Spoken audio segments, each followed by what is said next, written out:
Boom, we are live, but we're not in the show yet, folks. For anybody watching already, this is the pre-show. We do a 3-minute pre-show, a build-up to broadcasting, and just making sure we have all our ducks in a row and our I's crossed and our P's queued, or something like that. You're distracting me. I can't think.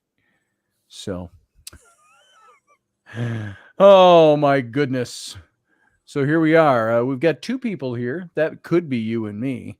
Well, if it's only us, it'll always build up. If it's only us, well, we'll move along. Yeah.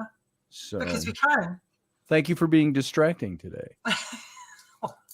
One try. So. And I have toothache as well. So how good am I? Oh, no. I hate toothaches. Of all body pain, toothaches. Yeah. I hate them.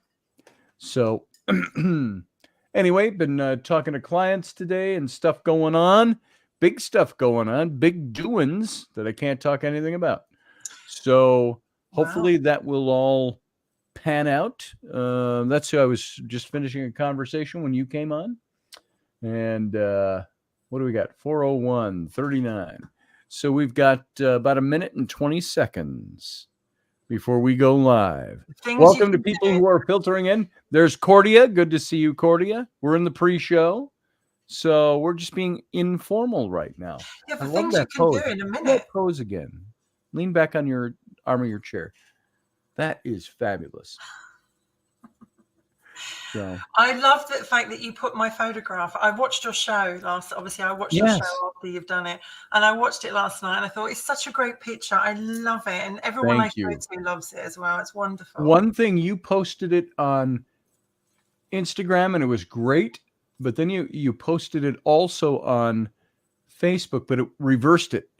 I reversed it. Yeah. You reversed it. Okay.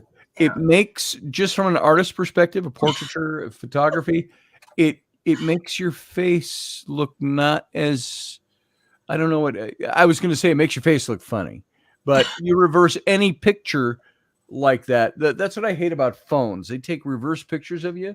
Well, your face look funny. Liked it, and they all said it was like, wow. And it's so lovely that you did that of me. Thank you. We have to go dark.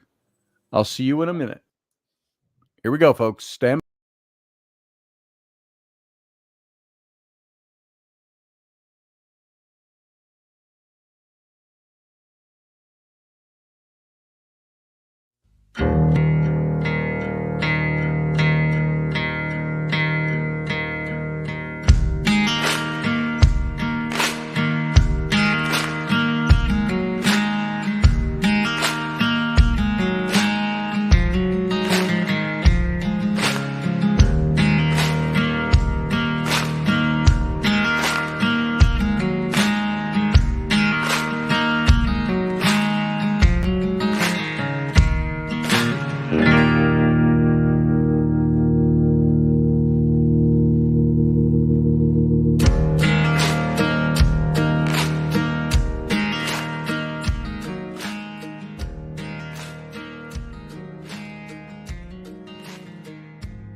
Well, happy Tuesday, everyone, and happy Valentine's Day. And a radio wife, happy Valentine's Day. Happy Valentine's Day, radio husband. And you look so Valentine-y today. I had nothing red. What would they say? I'm an autumn. Well, is red an autumn? Is red a summer color? I don't know. But I have nothing red in my wardrobe except red checks. Yeah. Checks with navy blue. So I didn't wear that. But about the only thing I've read on is that. Still red. Still red. Still red. It's there. Represents my small heart. And the black is the color of it. So how is your Valentine's Day going so far? Well, I have toothache and wonderful sciatica. So between the two, but it's been okay. And I had a Valentine card. I've never had a Valentine card. You got a Valentine card. Oh my God. You did. So mysterious, but as what they're supposed to be, right? Yes. And it was anonymous, wasn't it? It was addressed to Henry's mum. Henry's mom. I was like, well, that would be me then. Very nice. That would be you. Yes. But and it was signed. Thank you, Barbie D. Sorry. It was signed Lord Flashheart from Blackadder, of course. Lord Fleshheart from Blackadder. Yes. So yes, well known to me. I love that series years ago, and so that's very nice. I'm glad you got a Valentine today. Nice, yeah. I got no Valentines today. I'm your Valentine. You're my Valentine today. Yeah. That's it. I guess I'll have to settle with that. Okay, I'll make it. You're my Valentine. That sounds good to me. Hello to Barbara and Viking and is that Cordia? That's nice. That's Cordia. Hey, Viking. Good to see you all. Everybody coming in. And so today, because Valentine's Day falls right on the day of our weekly show, we thought we'd do something a little Valentine-y, or as Mr. T used to say, Valentine's Day. And so we're going to do something with that today. We always have a little bit of a topic. We kind of know where we're going with it. We know what we want to say, and we have things to say. But at the same time, we may go off track just a little bit. And I do have to say, in all uprightness, nothing prurient here, since Wendy's my Valentine today, I'm quite distracted. But I'll make it. I'll do okay. So, hey, Catherine Roop. There's a good friend of mine over there. Good new friend, Catherine Roop. And good to see you. Happy Valentine's Day to you as well. So, Wendy, we wanted to talk. You and I were talking about this a few days ago. What shall we talk about? And you said, remember, it's Valentine's Day. And I go, oh, yeah, Valentine's Day. And I've come to Valentine's Day, it's like other holidays. I kind of take them and leave them. There's certain holidays I love and I can't live without. And certain ones, when I realize 3 days later I missed it, I go, shame. I have always tried to be somebody who will, for the woman I love, to present a Valentine of some kind, to make it. I like to go big. I don't like doing it small. Like, I don't like hearing about guys. Why do guys always forget about anniversaries, birthdays, Valentine's Day? But they always remember the opening of hunting season. And that's going to be on November 20th at 4 p.m. is when hunting season starts. They know it. Boom, boom, boom. So love and passion is what you and I first started talking about. Actually, it started with, we should talk about sex. You and I agreed on that. And I didn't bring that up. Wendy brought that up, just to be clear. Because I'm a guy. You'd think, that's Scotty's contribution, right?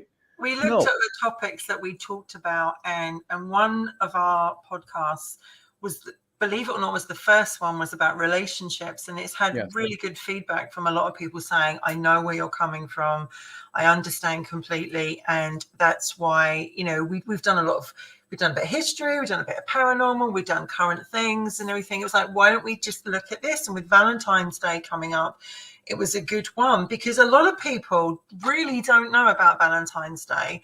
They sort of know it's like, you send anonymous cards or you get the flowers and roses, but no one really knows. Or some people do, I suppose, if you educate yourself on it, but it actually has a history. For instance, they feel that the earliest origin of Valentine's Day is the pagan holiday, and let's pronounce this right, Lupercalia. Which apparently was always in the middle of February, and the holiday was a fertility one, and men would strip naked and sacrifice a poor goat and a poor dog, which of course I do not agree with, but there you go. And young boys would then take strips of hide of the sacrificed animals and use it to whip young women to promote fertility. Well, that's the way you promote fertility? Well, we know where dominatrixing came from then, I guess, of some form yeah. of sadomasochism. Now, I didn't know that the ancients had, you said it was Celtic, right? No, it's Roman. It's Roman. Oh, Roman. So when we're talking pagan, I mean, pagan can also be like Roman, because they had different gods and they worshiped different gods. And let's be honest, life in the old Roman times was a bit on the naughty side, right? A bit on the naughty side. A bit on the naughty side. So Lupercalia was a really popular holiday because you could get together and have a big orgy. That's it. And do what you want. And it was still celebrated 150 years after Christianity. So what did you do for Lupercalia last night? Oh, same old, orgy, sex, fertility rites, whipping women with carcasses. What did you do? Well, apparently they used to, and I don't know, I mean, this is sort of what they're saying. They used to put names of women in a pot, and then the names would be pulled out of the pot, and they would go off and have sex with the person who pulled it. Was this a thing that married people were omitted from participating? Was this a thing that everybody did? I do not know. But I can tell you that young single girls wanted to be slapped because it meant, they were going to be fertile. And so, the guys would go around and, whack them, which with the skin and blood of the sacrificed animal, which is just horrific. But when you think about it, but if you're naked, you can shower, but they didn't have showers like we have. So that's a very interesting fact. I did not know that. So when Pope Julius came to power in the 15th century, he put an end to it and said, can't do that anymore. That's not good at all. And soon after that, the Catholic Church decided that February the 14th was to be a day of feasts and to celebrate the martyred Saint Valentine. Well, obviously, from what I was reading, Lupercalia was February the 15th. So what they did is they did with a lot of pagan holidays, they actually put it in the day before. Sure. And they could see that this whole festival, orgy, whatever you want to call it, was really, really popular, as it would be. One would think. What are you doing tomorrow? Well, I'll tell you what I'm doing. Lupercalia, duh.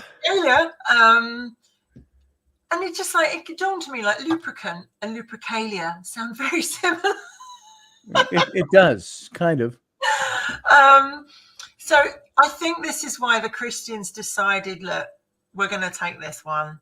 It sounds like Dave's very right. It sounds like a swingers party, an early swingers party, for sure. Because it seemed to be... I would imagine that, people really enjoyed going to that because you let your hair down. And the Romans, I mean, you only have to go to Pompeii and yeah, and see, in Pompeii, they actually have a whorehouse and they have photographs, or rather pictures they drew of the prostitutes, and they would actually draw what they were good at. So, and when you go in the whorehouse, which did survive, obviously they'd higher beds, lower beds. Obviously they would have had mattresses and everything on there. So very for certain this was what they did. So obviously the Catholic Church went, well, can't do that anymore. So we've got to do something more Christianly. So they brought in St. Valentine's Day, but there were a couple of people under the name of Valentine. And I'll try to get through this briefly, but the first Valentine was a priest who was arrested during the Roman persecutions of Christians.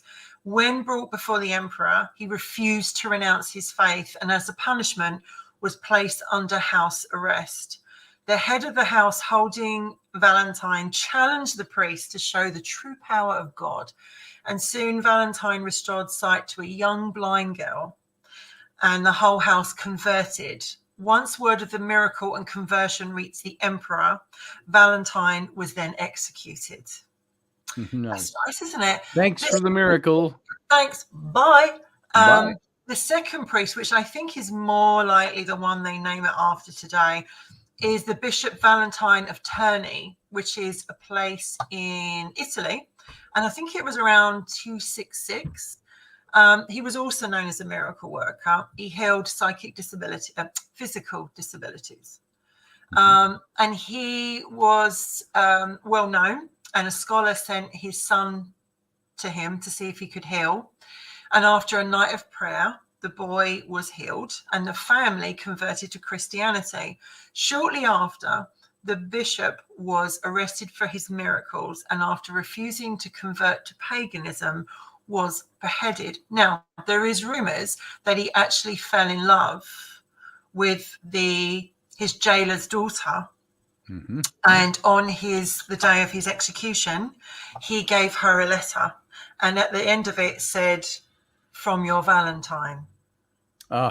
Which is where they believe that Valentine's Day comes from. Now, I've heard that story before. I'm not sure how long afterward that custom was picked up, but to be my Valentine or from your Valentine, things like that. They think the Duke of Orleans in 1415 sent a card to his wife when he was a prisoner in the good old Tower of London. Mm-hmm. And they think it went from there, and also like round the time of the Revolutionary War in the United States, people took up the habit of writing little notes to their sweethearts. And it was only in the early 1900s that these cards were produced. So that's where it's come from. And then because Hallmark and everybody else, over the years has jumped on it. So the history of St. Valentine's Day, very, very different.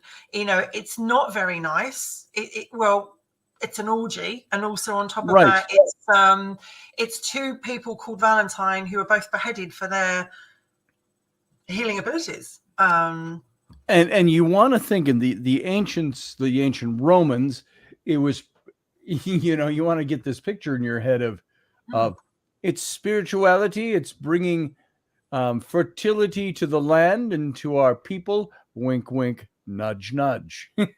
You think that's probably what went on. It was a festival. Did it become, from the things that you've researched on lubrication and day, whatever it's called, lubricanium, lubricalia, really, they're so similar. I know. Was there ever a time where that fell into being, other than by the church, being considered a time of debauch, or was it always licentiousness, debauch, or was it always something that had a spiritual undertone to it? I'm shagging this woman who pulled my name out of a bucket, and I'm doing it for the gods and for my country. My dog is having get it on in the background. Can you hear him? Henry? I do. Oh, he's dreaming? Henry?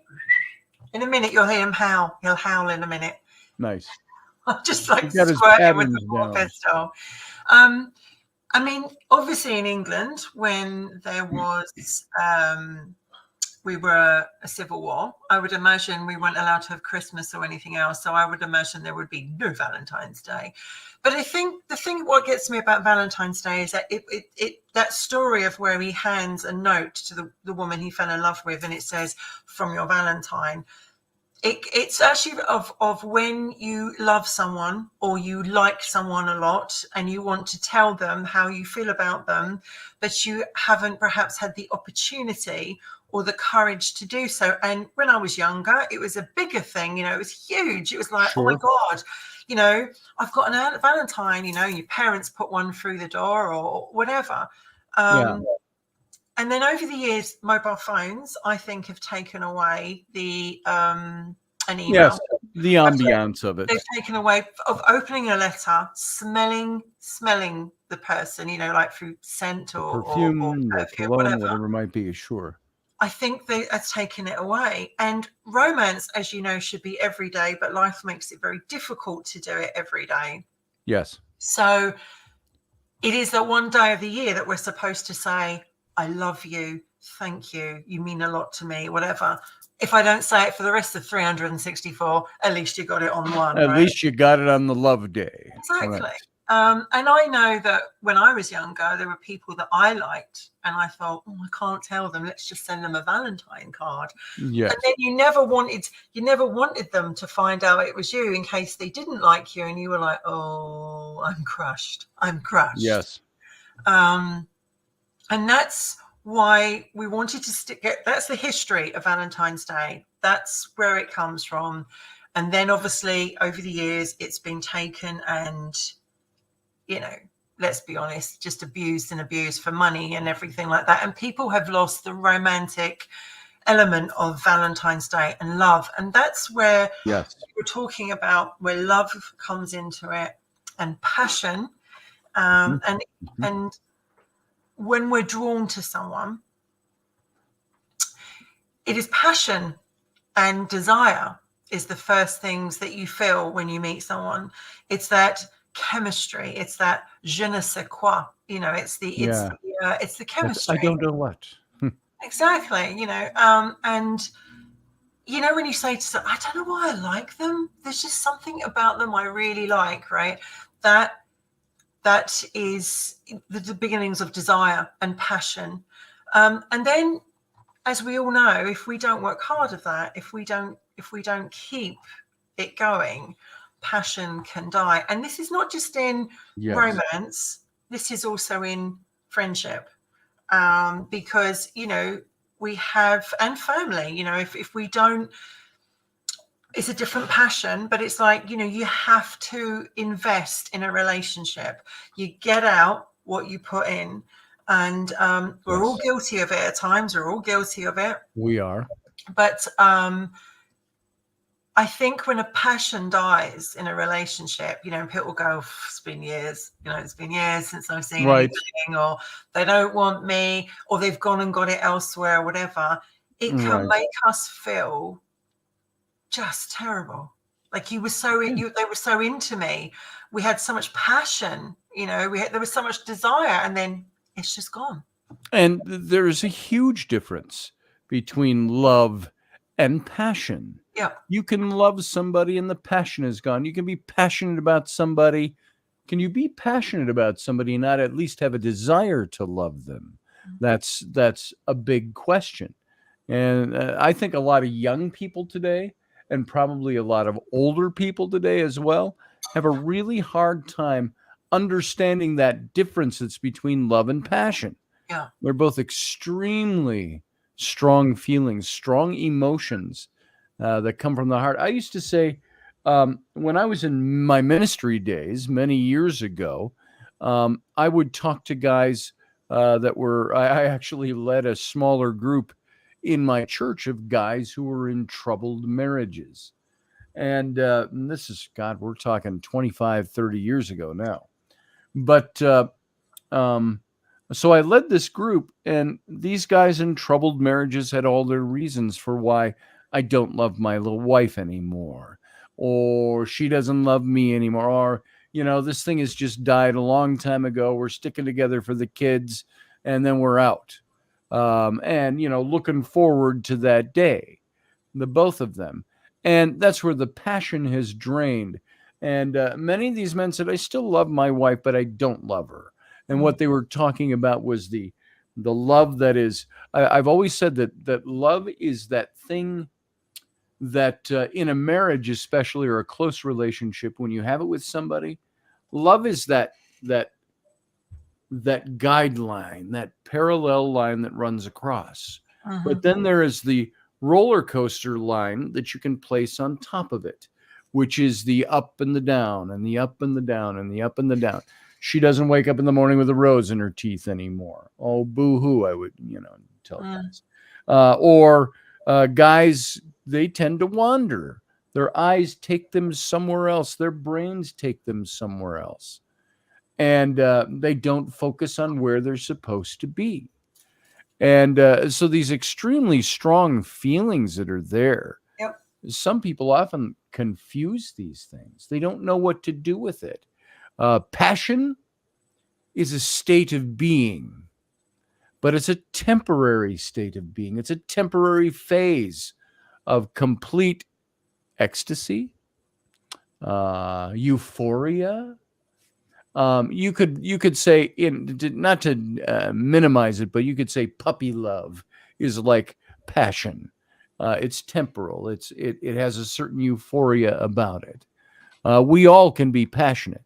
You can be in love with somebody, and you can be in a relationship where you love somebody, and the passion, that euphoria, that ecstasy can also go high to low, high to low. So I used to tell the guys in my group, I said, love is that thing that you do because love is less an act of the emotion. Passion is the emotion. Because love is something you say, I decide to do this. It's an act of my will. I choose you. I choose to be what I am in this love relationship. The passion and the ecstasy is the stuff that is the roller coaster ride that comes and goes. So I used to tell these guys, you can't base your love for somebody on the passion you have for them, because sometimes that passion will dwindle. Sometimes the ecstasy takes over. But even in saying that, I have to admit that passion can't control everything. Love can't control anything. Love has to be a choice. But what happens when there is no passion? And that choice is something I'm choosing to be here with this other person, even though that other person has none of that for me. So when you that first opens a big door. When you first fall in love with someone and you meet someone, your adrenaline and all your endorphins are high, and you fall in love, and you have, I can't wait to talk to them, I can't wait to see them. Your heart races, you can't sleep, you can't eat, you're like, oh my God, that is your body's way of knowing that this is something real that I'm falling for. Right. And as you go in, if you get involved in a relationship and you go down that road, passion, desire, lust, and all that stuff takes over. But if you stay in that relationship, like as you quite rightly say, if you stay in that relationship, it's going to change, and it should go to a deeper emotion, a deeper feeling. And for some people, it doesn't. Now, I believe that you have to keep the passion alive in a marriage. Yes. And a relationship. Agreed. By the way, that's all I was going to say. I agree with making an effort for your partner. So look nice, smell nice, wear something that complements your figure and your body and they like you in, because it's like you're making an effort. And it's like when you often see couples that have been together for a while and they become complacent, they just don't bother anymore. They just, we've been together ages, they eat pizza, they put weight on, they just wear their jogging bottoms. It's like you have to make an effort. You have to still, no, not every day, because some days you're really ill and you're like, it's an overall picture. My friend Sarah Soderlin, who you may know, she is a psychic medium and also working on her doctorate toward her what was her degree? Criminal psychology of some kind. So she's a mixed bag of those things. Very pretty. To set the picture for those of you who don't know her. But Rocky Stucci, somebody I did radio with a few years ago, a good friend of mine still, we had her on our show and we were all joking around about what does it take to keep a man happy? What does it take to keep a woman happy? And she just said, and we said, you look so nice today. And she always had her hair done nice and always looked good, dressed good. And she said, my motto, and she said, always prepared in her relationship. And she said, we might go weeks, days, weeks, whatever it was, with nothing, no intimacy. She said, but my motto was always prepared, because I don't want to go, okay, wait, give me an hour to go shower and find something good to wear and do my hair, my makeup, and so on. And I think guys tend to forget this too. Guys think I'm sweaty and swarthy and I'm stinky and that's the way my woman likes me. Is that what she said the night she met you or the day she met you? Is that what you were like when you were courting her? There's an old word that we don't use as much anymore. And no, he dressed his best. There are very few guys, and I think I don't want to speak ill of anyone because I'm not thinking of anybody in particular.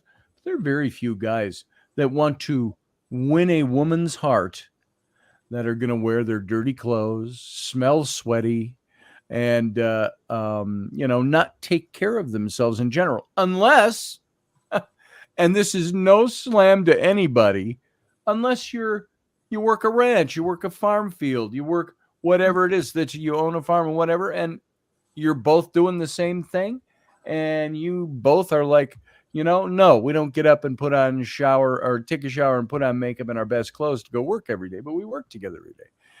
So yeah, we could go on with all the hypotheticals. But it's also, the thing is, passion is like is desire, is like your. Have you ever kissed someone and you're lost in that moment with them? You don't know where they end and where you begin. Yes. And you're lost in that moment of kissing them, and you can feel all this emotion coming up inside you, and you're like, oh my God. And that doesn't necessarily mean sexual. No. Kissing leads to sexuality. It can be part of the sensual part of us. But when you're saying that, I'm in agreement with you, and I know you're meaning that doesn't mean it has to be sexual. You're meaning there's something passionate in that moment. Well, kissing is euphoric and takes over. Kissing is very underrated. It's a very sensual thing to do. It's a very intimate thing and I think people should focus a lot on kissing because it's, it means so much to actually have that interaction. And I'm a big, it's well known, pinch your bum and put my arm around you and hold your hand. That's very important, but it's like, it has to be a two-way street. Like, right. I'm not saying you can do it 24/7 every day because you can't, right? Right. But it's like, it's about, I've always said it's connection, it's chemistry, it's communication, and it's consistency. So keep it up, guys. Keep it up, girls. Like when we're on the hunt and we're looking for our partner in crime or wherever, we look good. We make an effort. We go out smelling great. We do stuff like that, right? And then as soon as and then we tend to do it. But women want to be hunted, and men, I will say this, want a lot of the times like to be the hunter. Yes. And it's still that original caveman, cavewoman. It's still in there. Now, don't forget, we've got women who are very alpha. I'm one of those. Actually, we like to do the hunting as well. But at the same time, we also know how to be the feminine role. And it's very good to keep that balance. And the thing about sex is that if it's just one night stands or whatever, and that works for you, that's fabulous. For me, yes, I think once they've got in your head, once you're so like you can't think of anything else, but I want them, yes. And the desire is so powerful, and the passion, and it's like to then join is an amazing experience. But if you don't put the effort and you don't keep that going, yes, and some people don't. Once they've got, how can we say this nicely? Once they've had a bit of, had them in the sack, it's like, you can get badly let down. People can just have those experiences where they want you for sex, and they've made it sound like they want you for something else, and they just really wanted you for sex. I think because go on. I'm sorry, I did not mean to interrupt you. Go for it. Sex is not the end all and be all of a good relationship and of good passion even. You can have passionate sex, but that passion doesn't always last the same, not in the same intensity, now I'm putting a lot of caveats in here because you can make that fire stay alive. Yeah. You can rekindle it anytime you want to. Absolutely. But you got to have two people that want to have their heads in that. Because if you're in a relationship just for sex, that's going to die.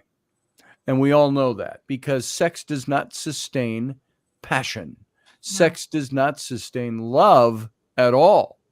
However, let me reword that. It's sustaining only in the sense that it is something that is, the other person wants, and whether you're into it that much or not, you're willing to give it both ways. That goes both ways, that road. And you do the things for your partner or for the person you love because you want to. You want to be there. I would never want to be coerced. The moment I was coerced into acting as if I love somebody or acting as if I am passionate about somebody is the day I need to look at myself and go, this is not where I need to be, because it's an act, it's a put on, it's something to maintain something. There's something I wanted to read tonight. I'm going to segue into this before you respond to any of that. And I thought of this only because of a few words that were in it. This is, I always say I love musicals. I'm not gay, but I love musicals. And one of my favorite ones from the time when I was a little kid was Camelot. And I always had this vision of being an Arthur type. And not Lancelot. I wanted to be the Arthur.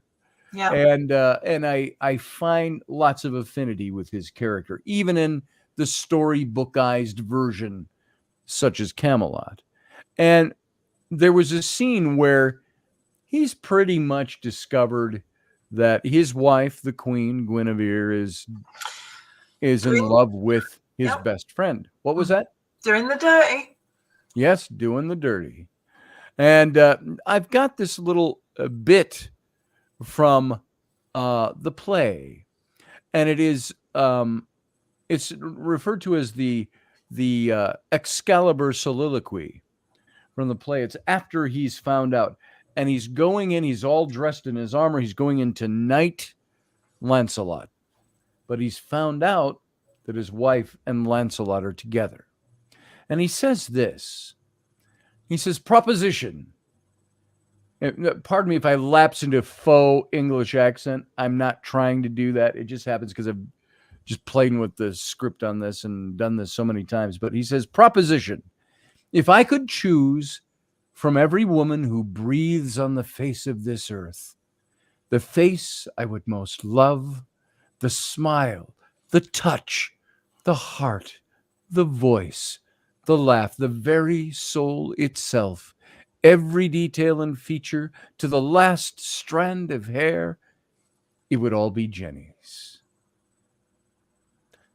Proposition.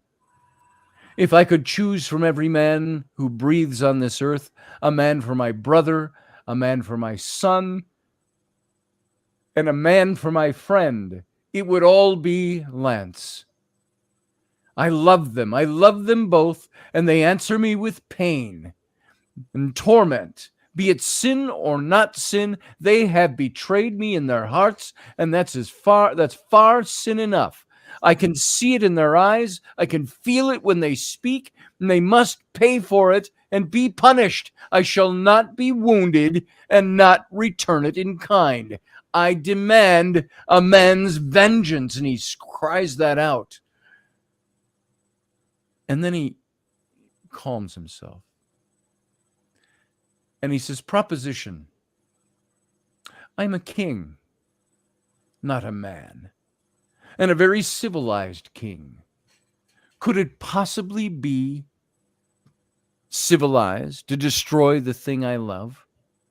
Could it possibly be civilized to, he says, to love myself? I lost my place. To love myself above all? What about their pain, he says, and their torment? Did they ask for this calamity? Can passion be selected? Is there any doubt of their devotion to me, to our round table? Then he smiles and he says, by God, he says, I shall be a king. This is the time of King Arthur when we'll reach for the stars. This is the time of King Arthur when violence is not strength and compassion is not weakness.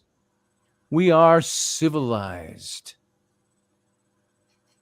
resolved. And he speaks to his sword. He says, we shall live through this together, Excalibur. They, you, and I. And may God have mercy on us all. Now, I get passionate about that. We can tell. It brings up tears because I get into the emotion of what's been written there. You can call it empathy, you can call it whatever. But those are the things that have always moved me. And I learned that soliloquy when I was a teenager. But you know, love is painful. Love is painful, and love will break our hearts. Yes. It will also take us to the darkest despairs of our life. It will also take us to the brink of our insanity. And you only have to look at people like Richard Burton, Elizabeth Taylor, Brad Pitt, and Angelina Jolie. And using those two as an example, they've all been drawn passionately, you know, passion, lust, whatever, they've been drawn to someone else and broken the heart of other people. You know, we've all done it in our lives. We've all broken people's hearts. I have. I'm sure you have.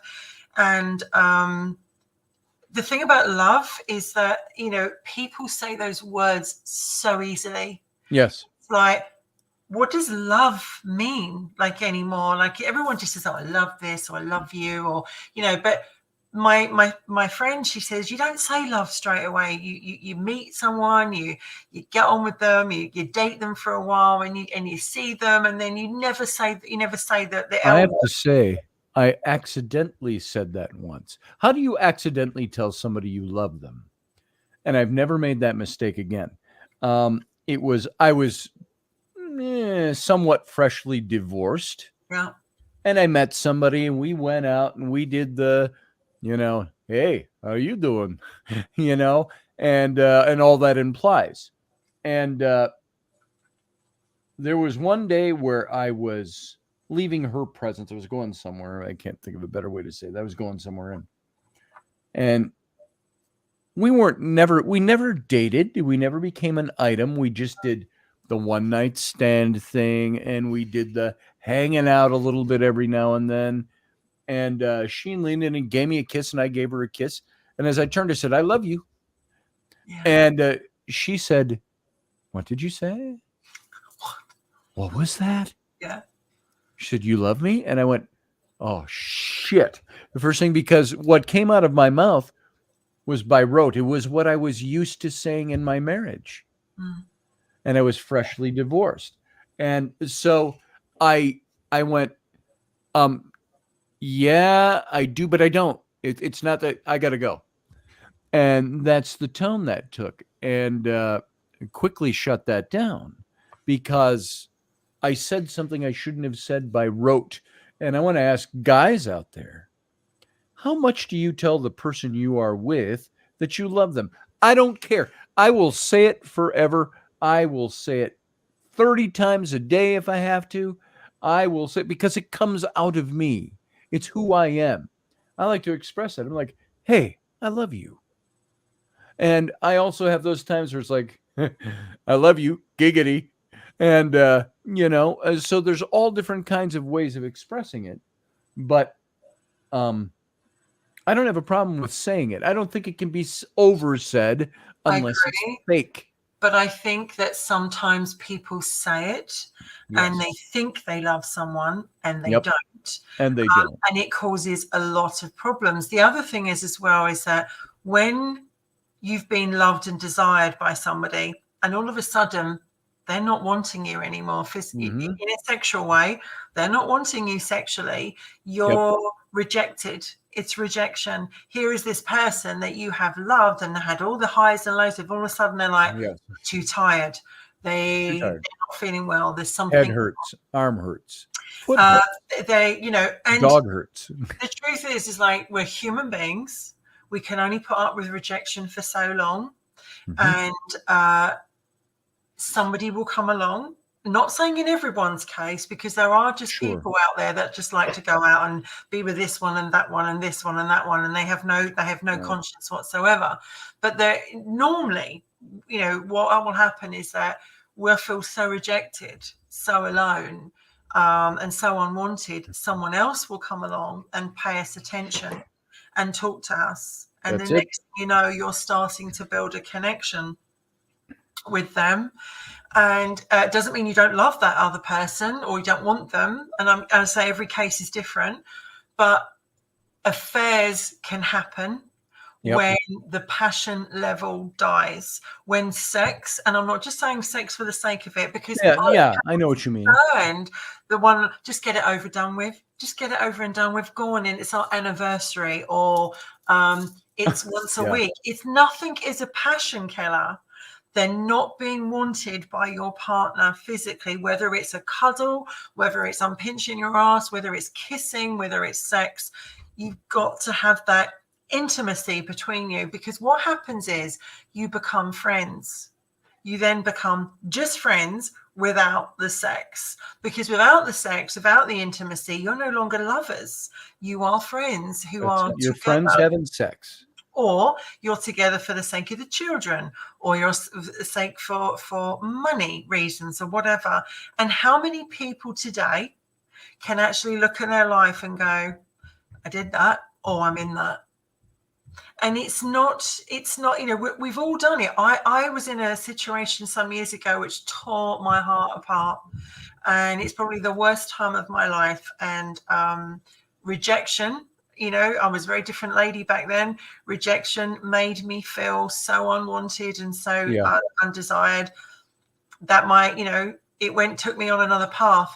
Was it the right path? We'll never know, because life happens. Sure. But it's a hard thing to live with because of the pain that it caused. And even though you have time to get over it and time's a healer, it's still there. So I think that why is it, if you love someone, if you cared enough to get into this relationship, if you invested enough to get in this relationship, why don't you work at it?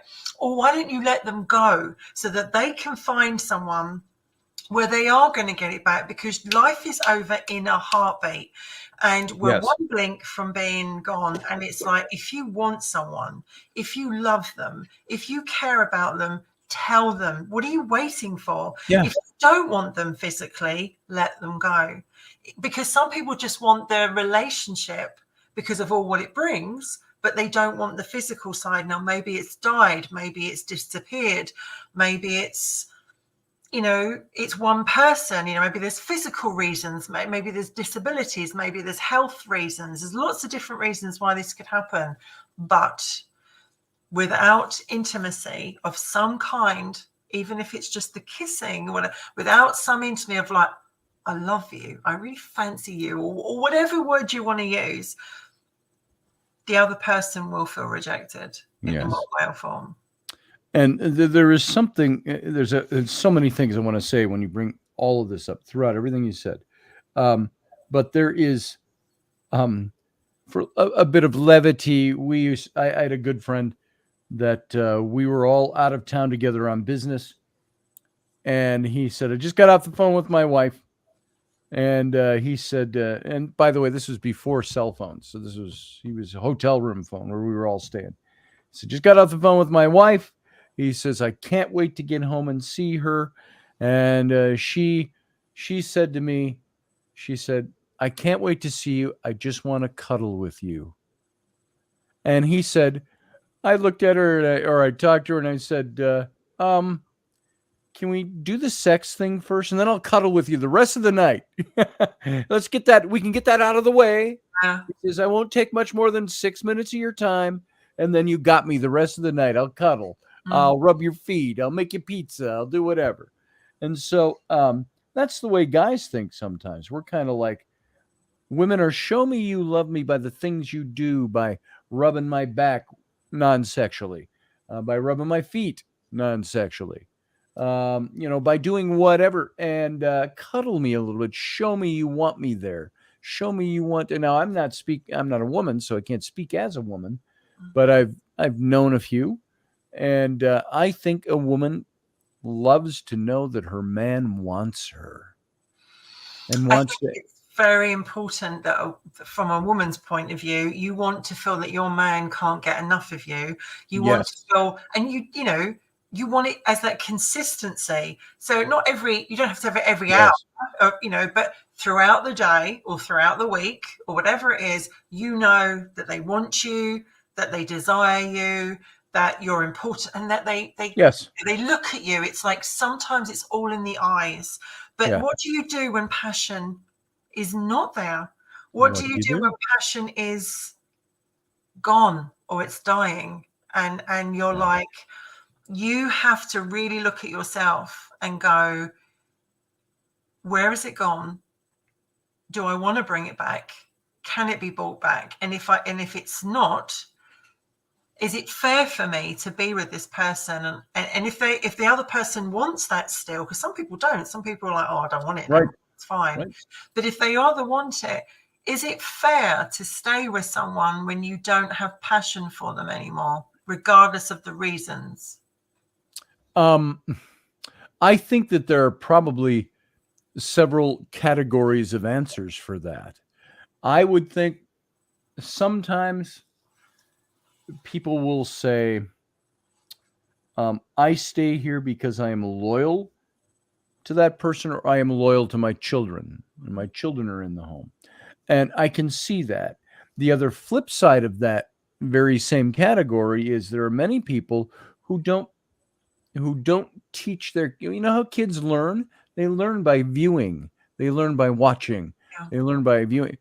If your kids know there's no passion, and they may not be able to define it by that until they're a little older, but if your kids know there's no passion, there's no love, there's fighting, there's whatever it might be. And I'm not talking about crass base fighting, like you see in the TV shows, the cop shows and stuff like that. I'm not talking about abuse. I'm talking about there's constant bickering, constant arguing, constant difference of opinion, constant belittling that goes along with the either one of the parties staying there for the purpose of their kids. Kids learn that too. That's the flip side of staying there. They do. I mean, my parents, my parents split when I was 7. My dad, quite a colourful history with the ladies, putting it mildly, and my mum very much on her own until later on she was to meet someone who came into her life and made a difference. However, do you stay with someone when they don't want you anymore because you love them? Because let me tell you, those 3 words are a trap in some ways, because I used to counsel women who have been in domestic violence relationships or in toxic relationships or in a relationship which is really not great. And the 4 words that used to come out of their mouth when you say, look, why are you here? Why are you staying? Because I love them. And it's like, well, what do you love? Well, there was all this, there was that. What are you looking at now? Because you cannot get the years back now. Don't get me wrong. I've been married. I've been divorced. I stayed like, you did in your marriage. Previously, you work harder at it, and especially when you've been married twice, you work harder at it, and I don't want to let it go. I feel like a failure again, and because you've already been through the pain of a divorce first time, and you're like, I don't want to go through that again, and so you're trying really hard to hold on to it. But my second marriage was a very difficult relationship where got on extremely well. Really good friends. He had a colourful history with the ladies, and there was hardly any passion for 6 years. And literally, I felt at that time, I felt I can't leave this. I've already had the broken heart. Sure. But what did that do to me as a person? What did that do to me as a woman? It's okay for my needs to be ignored. It's okay. It doesn't mean that you put a gun to someone's head and say, you've got to fulfill my needs. But it's like when you go to someone and they reject you, whether it's like, I'm not in the mood or I don't want it. He used to pat my head later, and I'd be like, I'm not a dog. Let me just say, Wendy, we're not going to take a break here. We'll just go on for a little bit. Yep. I want to say goodbye to our radio audience who leaves us in just a few seconds. Live long and prosper. All of those of you who are still here, we're still going live in the YouTube and the YouTube chat room and over on Facebook as well, if you've joined us from over there. So here we are without any more fanfare. Let's go on for a few minutes and finish our thoughts on this. So, I mean, when you're in a relationship with someone and you have passion and desire, and it's not just, let them have their own life, you have your own life, and you miss each other, you want to see each other, right. But you have to be consistent, because if you don't, and your partner is an attractive person or they're a lovely person, whatever, there is somebody out there that will take them from you, right? Unfortunately, yes. That is an absolute fact. If you don't if you don't keep them, and look, we've all been there. We're not been well. We're tired. Where things have been really bad, bereavements, all kinds of things. But there is a way to actually still keep that passion and desire alive, even if you're not shagging 24/7. That's right. It's about making your partner feel wanted. And sex, shagging, is a really cool thing. I wouldn't want to live without it. I forgot. Fun. and it's like, bring it. But that does not make a relationship work all on its own. I think the sexual part of any relationship, that passion that goes along with it, those are the things that you do because it helps keep your relationship alive, lively. You do things, but there are days, this is totally against my guy code written on the back of my guy card. But there are times where, guys, we like to go out for walks too. We love sex. We love have it just slathered on us, so to speak. Just treat me, take me to heaven and back. Yeah. And we could be sick, and we go, yeah, give me a second. I'm still fine. I'm still. I'll make it. But all levity aside, we also want that stuff. I have visions in my head of what do you do with somebody you love? I have a specific picture in my head. It's like you're both wearing trench coat or a sweater, and you're out in the autumn, and you're holding the hands, and you're going somewhere. You're going to look at something. You can go see a waterfall. You can go hiking. So you'd be dressed a little differently. You can go see a castle. You go exploring. You do stuff. But then also there are people with kids. Kids are, and pardon my French, kids are the greatest cock blocker that exists. They are. With my own wife and I, for several years. I have kids ranging right now from 8 on the young side to 13 on the old side. You shift that all back, to when they were like 8 on the old side and 2 on the whatever. And the kids are constant. They're constantly, if they're not outright doing it, my kids will joke about it even now. I'll walk up to Rainey and I'll put my arms around her and go, hey, how you doing? I'm a touchy-feely person. I like to touch. I like to I'll walk by Rainey and I'll touch her on the hip or touch her on the shoulder or run my hand along her back as I'm walking by. I do that kind of thing. My kids see me do that. The youngest one has been good, and she'll run right in the middle of that. No sexy time with mom. Yeah. They call it sexy time. I'm like, who taught you that? I didn't talk about that to you. And so kids being cock blockers, they are the biggest, don't you touch my mom. And so that affects people too that are married in different ways. But if those people love each other, what happens?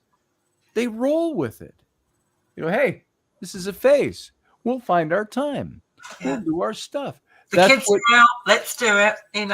There it is. It's exactly the same. I mean, I have a little man over there who likes to always be around me, and sometimes you just have to shut the gate and go no. And yes. You have to do that. But I think it's really important that a couple of people have written comments about the children, I come from divorced parents. I never saw my parents affectionate with each other. I have no memories of my parents holding hands, kissing, being happy, none. And I saw a relationship that was dead. And I grew up wanting to never date my father, as in a man, like another man. I was going to ask, what effect, now that you were an adult and you can reflect on that with knowledge, what did that do to you? Do you think? It screwed me up. I mean, it screwed me up for years, many years, because I watched my brother be naughty with the ladies. I'd watched my dad do it. It makes, it's like men, it's kind of like that old cliche, all men are bastards, but as in the fact that trust and it takes away, Freud always believes that, believed, I should say, the first man a young girl always falls in love with was her father. And the first, obviously, woman is my cat over there. Ignore that noise while I tell him off. And it's like, if we look at our parents' marriage and they're not affectionate and there's no touchy feely or anything like that, what kind of image does that give out to those children for when they get older? For me, I didn't know about sex. My parents never really talked to me. My sister did, but my parents didn't talk to me about it. And I learned as I went along, but I think that kids can see too much. But I think if they see affection, it's, it doesn't have to be graphic. It's very important to say, well, my parents were like this. I dated a guy years ago. I remember I was 19, probably one of my first serious ones. And his parents were always holding hands. They were always holding hands. You went into the house and there were naked drawn photographs of each other on the wall. She'd even modeled a tree trunk after him. They were in love. They'd been in love for years. And then all of a sudden, the marriage ended. And everyone was completely shocked. Why, after all these years and all the touchy-feely, had this ended? And it turned out that she had left. There was someone else. They had been involved in the swinging movement for some years. Wow. And he had never wanted to be part of it, but because of his love for her, he had got involved in it, which had brought in its own issues into the relationship. Because sometimes if you do something for your partner that you're not comfortable with or you don't want to do, then resentment and issues will come in that way. Sure. And eventually she went on to be happily married to someone else, as did he. But it shattered the image of, like, here was this happy couple, always touchy-feely, always into each other. And just like that, it was gone. And it was gone because it wasn't there for a long time. Probably. That's why it was probably so easy for it to be dissolved so quickly. Yeah. And, and all of that stuff, I've known dear friends of mine who were into that kind of lifestyle, that swinging lifestyle. And never with me. I'm just saying. But I knew that. And the thing about them is they loved each other immensely. Yeah. But they were still into that because they were able to, they took the sexual and they separated it from the love. It was something that was fun to do. And everybody, and they had that phase for a few years. Then 15 years ago, maybe even that long ago, they moved out of that phase. Yeah. And they're still together. They've been together for a long time. Since before I knew them, 25 years ago. And so it's something that there are things that couples, if they agree to do them together, you can't bring the other one kicking and screaming into certain things. No. It has to be something that they agree on. Now, take that from sexual and swinging, take that into sailing boats. Take that into, I'm into NASCAR racing. And you are too, honey. and I bought you this leather vest that I want you to wear with nothing else on underneath it. That says NASCAR. And so all that stuff, those are the things that if we don't figure those out ahead of time, they're the things that can kill something. Like for me, big Star Trek fan. If I was out there in Signal, I go, I love this. It's a lovely first date. You like your food? Good. I'm Do you going. like Star Trek? Do you like Star Trek? Do you like another glass of wine? And or do you like Doctor Who, or do you like whatever it might be? Yeah. Criminal Minds. Just talking TV shows. Do you like movies? Do you like pina coladas? Sorry, that came into my mind. That's a song that I kind of like, but nowadays you go, but you get what I mean. So, and I mean, with passion, what if you're in a marriage or you're in a relationship and the other person, the passion is dying between you. You think, well, we'll try different things. We'll bring toys into the bedroom. We'll do role play. We'll do swinging. We'll go to some, swinging and stuff like that. You've both got to be on the same page, because if you're not on the same page, it will build resentment and everything. I tried that in a relationship once.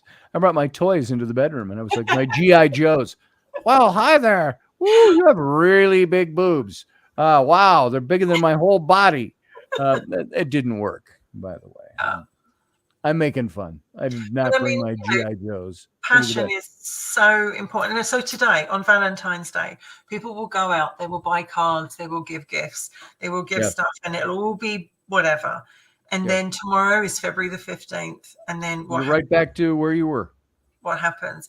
It's like, should you, I think what is your passion as a person? What do you need? What passions does your partner, because we're talking predominantly about relationships here, does your partner fulfill your passions, not just sexually, but emotionally and whatever? Are you asking me? Oh, you're asking the general audience. Like, does your partner fulfill? It is the questions to ask yourself. Yes. Does my partner fulfill me and fulfill my passions, as in physically? The connection between us, is it a two-way street? Am I doing more of the work? Are they taking more advantage of it? Because lay back and think of England and all that stuff. But I really think that if you come back with the answer as in no, they don't, and if they come back yes, that's brilliant.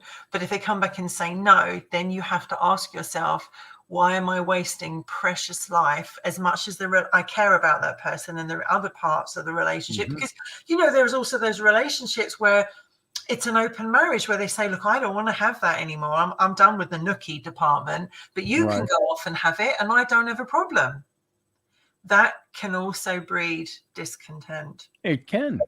And contempt. So they say marriage can survive infidelity. Marriage can survive unfaithfulness, which I suppose would be the same thing. Lots of things a marriage can survive and weather and do just fine. Marriage cannot withstand or stand up to or survive contempt. Once there is contempt in a marriage, it's over. It would take a whole hell of a lot of work to bring that back around. When somebody is contemptuous of you, that doesn't work. So there's also things that you do things for the other person. You could have a wife who wants you to do stuff around the house. You say, hey, honey, I washed the dishes tonight. You might not even have to say that. She could wander into the room and she'll go, oh, you did the dishes tonight. Yes, I did. Then she go, give it to me now, for the love of Christ, right here on the dining room table. And so that happens sometimes. So I think, guys, we have to be studies of our wives. Yeah. There's still things I don't know about my wife, but it's not the big stuff. Like I know her eyes are blue. I know her eyes are blue. I know what color her hair is. I know what her natural hair color is. I know all these different things about my wife, from physical attributes to desires to intellectual things. Some things I don't, I think I would classify this as I know this stuff. I just don't always think about this stuff. Like my wife is gluten free. We've been together for 17 to 18 years and you still don't know what I like to eat. Yeah, I say I do, but so what I didn't study all the things she can eat. Well, this doesn't have gluten in it. Yeah, but it's got soy and I can't do soy either. So, there are things to study. Your spouse, your partner needs to be somebody that you study.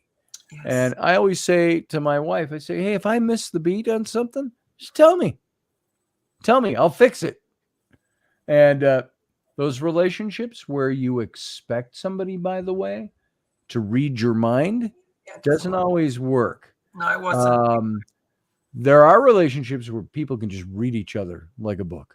There are relationships where you think you can, and you get in a lot of trouble because you missed something along the way. Expectations, yeah. So anyway, the only point I'm making with all of that is you do for the other person because you're passionate about that person. So that's the investment, isn't it? Think of each other as a bank, right? Think of each other. You're investing into a bank. And the more you put in, but as long as the needs are met as well, like it has to be a joint investment. Yes. Joint, if one person's giving and putting it in and the other one's taking, it's not going to work. But I think as we get older, we get a bit jaded, certainly where relationships are concerned. But I think we know ourselves so much better, and we know what we like and what we don't like, what our passions are. And there's still, I still have passions that have not been fulfilled. I still have them. Sure. And I hope that they will be in life. Yeah.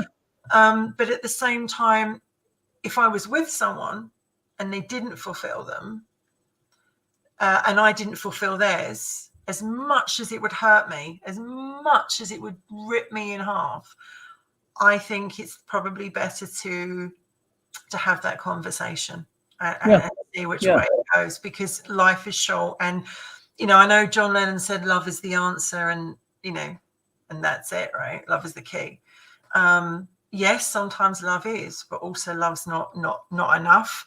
But it's true. Relationships, whether it be friendship, whether it be a sexual relationship, whether it be a romantic relationship, you are investing in each other. So you've got to feel and invest in each other in time, attention, passion, desire, lust. Now, if one person's just doing all that and the other person's like this, resentment's going to grow, and anger and rejection. And then someone else can come into the fold because they've allowed that. You must, if you really want this relationship and it really means something to you, you will go to the ends of the earth to actually, and it's a healthy one. You have to do it in a healthy way, not a toxic one. Give it the best shot, but never ignore your own passions, right? Never ignore what you're being like. I desire this. I deserve this. I want this. I need this. Don't squidge yours down to please another person, right? Right. Because if you do that, you become less of the person they fell in love with. You have to be the person they fell in love with. I know we all grow and change and everything, but if you're not that person they fall in love with, then who have you become? Right. That's like if you marry someone, you had a great sex life, and 6-7 years later it's dead. It's like, we've just become friends living under the roof. And that is the fact. If you're married and there is no sex, and unless it's both agreed on both sides and they're happy about it, you are a friendship. That's it. Because sex is one of those things that I know for a guy, it's sometimes the way I feel is, and I've always felt this as a guy, and it's become more refined as I've gotten older and you refine out the intelligence side of it. But if my partner loves me, whether my partner feels like it or not, my partner is gonna go, let's go, because they know that that is the thing that makes their partner tick, and it makes them feel. As a guys, we are driven by being looked to affectionately. I think guys are more feeling sometimes than women are. They got more of that stuff going on than the guys like to admit. We want our wives to love us.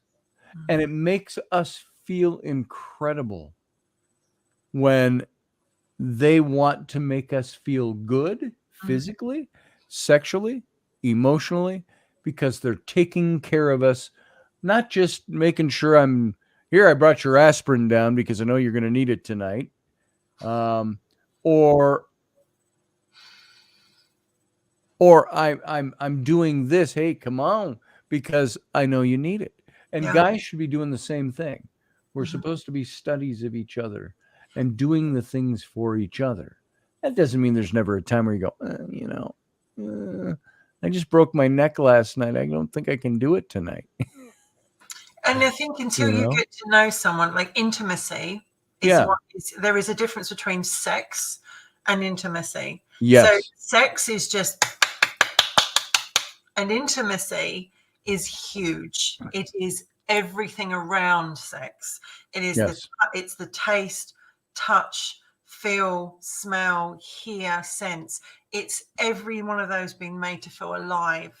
And that's what makes, when you're lost in that moment, when you're kissing each other, or when you're lost in that moment, that is true passion at its most powerful. And can it come back if it's been gone? I don't know. Maybe if you both work hard at it, maybe it can. Yeah. But sometimes it doesn't come back. And then what do you do? Because you're both. What do you do with that? A minute, my bank's pretty full. Thank you very much. But your one's pretty empty. So with Valentine's Day and everything that comes with it, I love you are very strong words, and people should not say them unless I believe not lightly. They absolutely mean it. And it doesn't matter whether it's a friendship or whether it's a relationship. I love you is a very big statement, because you can't take it back. And I always say to people, be careful what you say, because once you say it, you can't take it back. And I'm guilty of that, just as the next one. And it's never forgotten. It's brought up again and again, and it kills. Arguments can kill the passion. Arguments can kill desire, selfishness. And once your partner's cheated on you, if you're in that situation, I don't think it's ever really the same as it was ever, even if you stay together. Yeah. Steve said something over in the chat room after Jean died, which was 7 years ago. He says, I never dated as I felt that I was cheating on her. And I can go along, Steve, with the not feeling like I want to do that again. That's one thing. But how do you know she's not out there going, come on, Steve? Absolutely. Be happy. She would want him to, I'm sure. I don't think she would deny you, that. But I also understand the flip side of that, where you say, I don't want to ever do that again. And that's okay.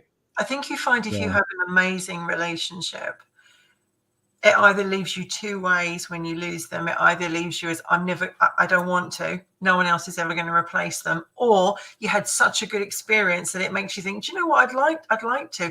And the greatest thing in the world, let's be honest, is falling in love again. Oh, yeah. When you start to fall in love with someone, it's the most magical time of your life. It is. You're like 17 again. You're like, oh my God, I'm hearing music. I'm seeing stars. I'm excited, But unfortunately, once we've been with them for a while, we have to keep that going. And that's the problem with desire and passion. Yep. Now, Uncle Dave brought up something. Divorce, I think, is a little different than losing your. The shittiest thing about divorce is that the person's not gone. No. They're still there, but they want nothing to do with you. That's rejection that tops losing your spouse. Yeah. And so I get that, what Dave feels over that. And also because it's like they didn't die. It's like they died, but they're out there with someone else. Yep. And you're having to see them go out with someone else. And it's like, what was wrong with me? You know, like, because sometimes if they leave you for excuse something the else, hell out of me, you want to say. like, and your self-esteem can really go down the pan. I think if you love yourself, the best advice I can give, and I'm not an agony aunt, but it's like, and it's the hardest thing to do. I'm always being told this. If you don't love yourself first, you cannot truly love another person, because you have to take care of yourself first, your needs, your desires, your passions, so that you are in a healthy place to then encourage your partners or whatever. And we're talking about relationships. We're not talking about the how you doing? You know, we're not talking about that. But and sex is so wonderful if you are both amazing thing. Such a great thing to pass the time. And you know, and it's like, I'm not doing nothing, honey. You want to have sex? Let's spend a few hours. Exactly. And you remember the days of when you're like, you're doing it all around the house. You're doing it in the bedroom, on the floor, on the carpet, in the attic, in the cupboard. You know, you're doing all kinds of places, and you look back and you go, do you remember when we did it in the cupboard? Right? Yeah. Here, let me show you. Oh my God, yeah, it's such a great reenactment. But you try and do that some years down the line, with kids and stuff like that. It's like, do you fancy doing it? And if one person is trying to do it and the other person is going, nah, it's just not there for me, then you're like, right, well, excuse me for living. It is sadly rejection, and that's it so is sad. rejection. It really is. It is rejection. So, not to leave it on a negative note like that, but I think we kind of covered where we wanted to be on this tonight. Passion. Valentine's Day, passion versus love. They're two different things. They are. And when those two things go hand in hand together in a relationship, you can't beat that. No. That's pretty amazing. And so, any final words you've got for anybody, Wendy? Well, can you remember? Give me one of. Let's just share our memories of. Okay.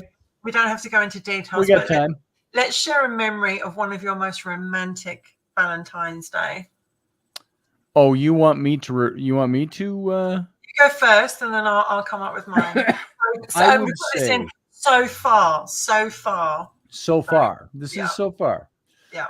I would say that the only one that comes to mind is the Valentine's Day that I started officially dating my wife, which was in 2006.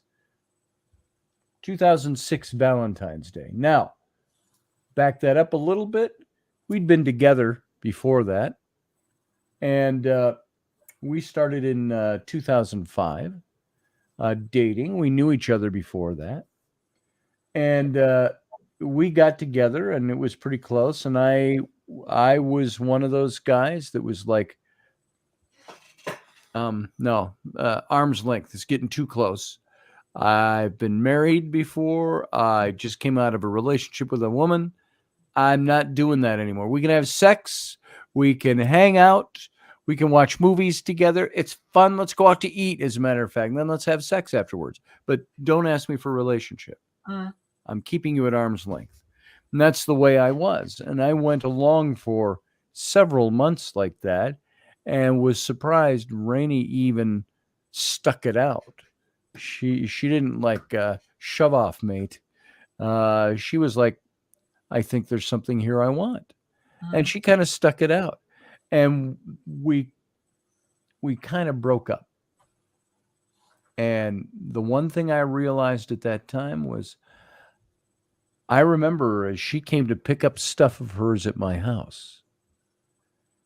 And I actually got down on my knees and I said, don't go. I don't want to lose you. I've been an idiot. And so on. And we got back together. And with the first night we dated, again, officially, was Valentine's Day on February. Valentine's Day, obviously February of 2006 is when we brought our relationship back together after almost having it gone. And I showed some of this to you the other day. I've got this sitting here because I try to bring it out when I remember that it's still there on Valentine's Day. This little book I made for her. And it's got an old picture of us on there, and it's got a line from a song and the date. And I tried to put things, as I showed you. I wrote her things. I put flowers in there. I'm not going to hold it up so people can read it, but photos, another year of things. I would draw portraits of her in this book and write things. That's romance for you. And I had more things. I handmade Valentines. And this was after we had our first kid, which is Flynn right down there. And handmade Valentines, sparkly, it's sparkly. Beautiful. And more portraits of her as the years went on. And all kinds of stuff tucked in the cracks and crevices of this little book. And this is what I did. Those are the things I like to do. And then we fell into times where the relationship wasn't working very well. And we almost ended after we had kids born. And so I let that stuff slide and all of that. And so not because... I can't even think of a good reason. I was going to say not because of anything overt, but it was stuff we just so used to, so busy, so raising kids, so working, so doing all the stuff you need to do that you forget. And so there you go. That was my very favorite one that I can remember was, and that's the only one that had really any significant enough that I remember it.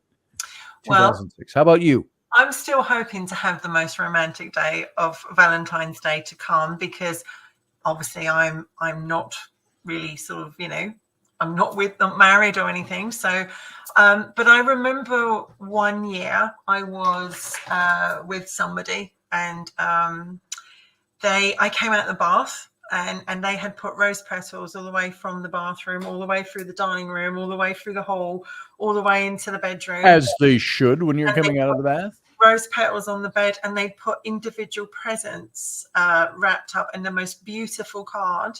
And they got me romantic presents, but they'd also got me individual presents that they knew I'd like.